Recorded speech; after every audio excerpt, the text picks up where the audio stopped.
Assalamualaikum warahmatullahi wabarakatuh. Langsung saja di sini saya akan menyampaikan materi hadis tentang cara menetapkan kepala negara.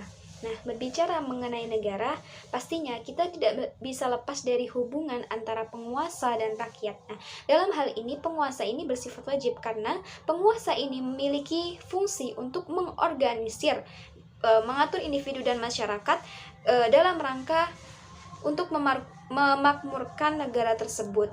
Kemudian, sebelum kita mengetahui cara menetapkan kepala negara, kita harus tahu pengertian kepala negara itu apa. Dalam hal ini, kita mengambil beberapa pendapat. Pendapat yang pertama itu menurut Munawir Sejali, di mana beliau berpendapat bahwa kepala negara ini merupakan suatu jabatan individual yang memiliki peranan sebagai wakil tertinggi dari suatu negara. Kepala negara ini memiliki hak serta kewajiban, tanggung jawab politik yang sesuai dengan konstitusi sebuah negara. Kemudian, menurut Kusnadi dan Harmali Ibrahim, kepala negara ini menjadi suatu lambang kesatuan pemersatu bangsa dan bertanggung jawab atas segala suka duka bangsa serta pasang surut yang dialami oleh rakyat bangsa dan negara dalam kesejahteraan dan ketentraman, keadilan dan kebenaran serta kemajuan dan kecerdasan. Sehingga dapat diartikan bahwa kepala negara ini merupakan jabatan tinggi seorang dalam institusi pemerintahan negara yang diberikan mandat atas persetujuan dan kerelaan serta ditaati oleh rakyat yang memiliki kewenangan dalam menyelenggarakan aturan negara berdasarkan nilai-nilai kemaslahatan terhadap rakyat. Kemudian, cara menetapkan kepala negara. Jika dilihat dari sejarah Nabi sendiri tidak memberikan tuntutan mengenai bagaimana memilih dan mengangkat kepala negara.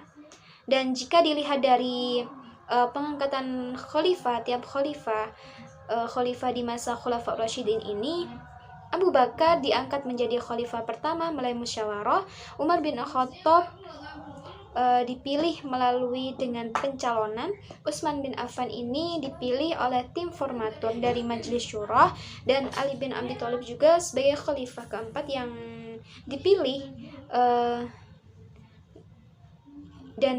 oleh tim formatur dari Majelis Syura sendiri. Nah, sehingga dapat kita lihat dari pengangkatan suatu pemimpin yang ada di khalifah tersebut itu tidak haruslah sama. Nah, Islam menekankan bahwa soal kepemimpinan ini atau kepala negara ini merupakan suatu perpanjangan kekuasaan Allah yang diberikan pada Nabi atau orang pilihannya. Sehingga setiap kepala negara harus mematuhi apa yang diperintahkan Allah. Namun secara tegas tidak ada nas yang menunjukkan tentang pengangkatan dan penggantian imam. Nah, tetapi terdapat beberapa pendapat mengenai pemilihan atau pengangkatan kepala negara. Nah, menurut Taqiyuddin An-Nahbani menjelaskan ada 5 cara pemilihan khalifah atau kepala negara. Yang pertama, setelah dan sebelum meninggalnya khalifah, sebelum diberhentikan atau setelah mengundurkan dirinya, hendaklah perlu adanya suatu perkumpulan dengan tujuan untuk mencalonkan satu atau beberapa orang yang telah ditentukan sebagai kandidat untuk menduduki jabatan kekhalifahan setelahnya. Nah, dalam hal ini, mereka yang berkumpul seperti sekelompok warga yang tinggal di wilayah pusat ibu kota, ahlul halli wal aqdi yang ada di sana, orang-orang yang mewakili suatu mayoritas kaum muslimin, gerakan yang terpandang atau yang pantas untuk mengurusi khalifah. Kemudian, mereka mencoba untuk memilih salah satu di antara mereka dengan cara apapun yang dianggap representatif. Kemudian yang kedua yaitu Apabila seorang khalifah ajalnya telah dekat, maka khalifah melakukan musyawarah dengan ahlul halli wal aqdi atau tokoh masyarakat lainnya yang dijadikan sebagai khalifah penggantinya. Kemudian yang ketiga yaitu khalifah dapat menunjuk beberapa orang baik karena inisiatifnya sendiri, permintaan orang lain, permintaan rakyat atau pihak lain. Kemudian yang keempat yaitu ada setelah meninggalnya seorang khalifah, sekelompok kaum muslimin atau ahlul halli wal aqdi ini mendatangi seseorang yang bisa dipercaya menjadi pengganti atau pengganti jabatan menjadi khalifah tersebut.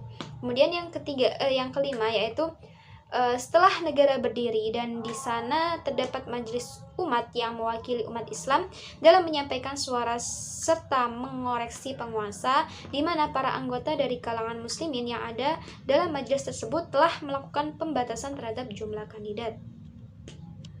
Kemudian ada pendapat mengenai menurut Imam Al-Mawardi, di mana ini ada dua cara dalam suatu menetapkan kepala negara, pengangkatan kepala negara yang sah. Yaitu yang pertama ini dipilih oleh kalangan ahlul halli wal aqdi di masa sekarang. Dalam hal ini bisa dikatakan sebagai lembaga legislatif. Sehingga pengangkatan kepala negara ini melalui mekanisme ini menjadi suatu keputusan yang bisa dikatakan sah. Kemudian yang kedua yaitu dengan penyerahan mandat dari kepala negara sebelumnya. Jadi dalam hal ini penyerahan mandat atau bisa dikatakan sebagai tonggak kepemimpinan dari suatu pemimpin ke pemimpin berikutnya itu menjadi suatu mekanisme atau suatu pilihan yang diperbolehkan dalam Islam dalam mengangkat suatu kepemimpinan atau kepala negara, karena dalam hal ini itu merupakan suatu cara di mana suatu jalan agar tidak terjadi suatu kekacauan atau merusak stabilitas keamanan dan ekonomi yang ada di negara tersebut. Sekian dari saya.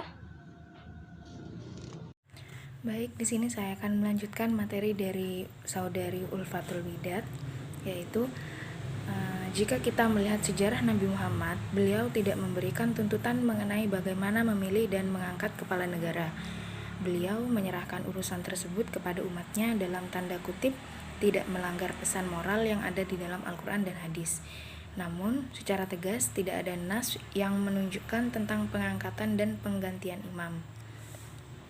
Al-Quran hanya memberikan petunjuk mengenai prinsip musyawarah, termasuk masalah pemilihan kepala negara.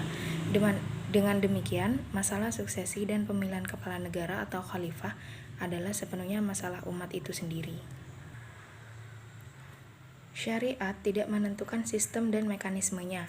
Ini berarti umat diberi keleluasan penuh untuk menentukan sistem dan mekanismenya sendiri.